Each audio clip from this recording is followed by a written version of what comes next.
యెహోషువ 14వ అధ్యాయము. ఇశ్రాయేలీయులు కనాను దేశమున పొందిన స్వాస్థ్యములు ఇవి.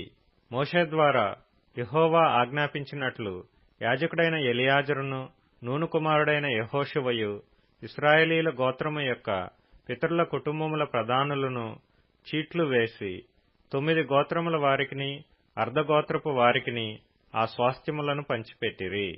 మోషే 2 గోత్రములకును అర్ధగోత్రమునకును యొర్దాను అవతలి స్వాస్థ్యములనిచ్చియుండెను. అతడు వారిలో లేవీయులకు ఏ స్వాస్థ్యమును ఇయ్యలేదు.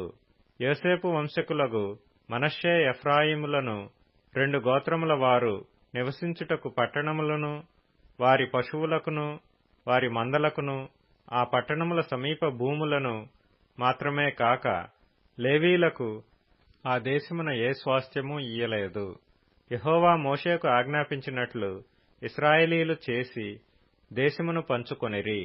యూదా వంశస్థులు గిల్గాలులో యెహోషువ యొద్దకు రాగా కెనెజీయుడగు యెఫున్నె కుమారుడైన కాలేబు అతనితో ఇలాగు మనవి చేసెను.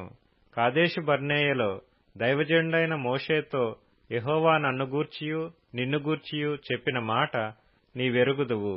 దేశమును వేగుచూచుటకు యెహోవా సేవకుడైన మోషే కాదేషు బర్నేయలో నుండి నన్ను పంపినప్పుడు నేను 40 ఏండ్ల వాడను. ఎవరికినీ భయపడక నేను చూచినది చూచినట్టే అతనికి వర్తమానము తెచ్చితిని. నాతో కూడా బయలుదేరి వచ్చిన నా సహోదరులు జనుల హృదయములను కరగజేయగా నేను నా దేవుడైన యెహోవాను నిండు మనస్సుతో అనుసరించితిని. ఆ దినమున మోషే ప్రమాణము చేసి, నీవు నా దేవుడైన యెహోవాను నిండు మనస్సుతో అనుసరించితివి గనుక నీవు అడుగుపెట్టిన భూమి నిశ్చయముగా నీకును నీ సంతానమునకును ఎల్లప్పుడూ స్వాస్థ్యముగా ఉండుననెను.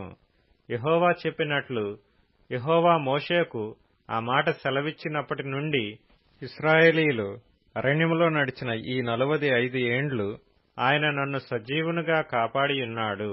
ఇదిగో నేనిప్పుడు 85 ఏండ్ల వాడను. మోషే నన్ను పంపిన నాడు నాకెంత బలమో నేటి వరకు నాకంత బలము. యుద్ధము చేయుటకు గాని వచ్చుచూ పోవచ్చు నుండుటకు గాని నాకెప్పటి ఎట్లు బలమున్నది. కాబట్టి ఆ దినమున యెహోవా సెలవిచ్చిన ఈ కొండ ప్రదేశమును నాకు దయచేయము. అనాకీయులను ప్రాకారము గల గొప్ప పట్టణములను అక్కడ ఉన్న సంగతి ఆ దినమున నీకు వినబడెను. యెహోవా నాకు తోడై ఉండిన ఎడల యెహోవా సెలవిచ్చినట్లు వారి దేశమును స్వాధీనపరచుకొందును. యెఫున్నె కుమారుడైన కాలేబు ఇశ్రాయేలీల దేవుడైన యెహోవాను నిండు మనస్సుతో అనుసరించువాడు గనుక యెహోషువ అతన్ని దీవించి అతనికి హెబ్రోనును స్వాస్థ్యముగా ఇచ్చెను. కాబట్టి హెబ్రోను యెఫున్నె అను కెనెజీయుని కుమారుడైన కాలేబునకు నేటి వరకు స్వాస్థ్యముగానున్నది.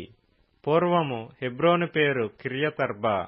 అర్బా అనాకీయులలో గొప్పవాడు.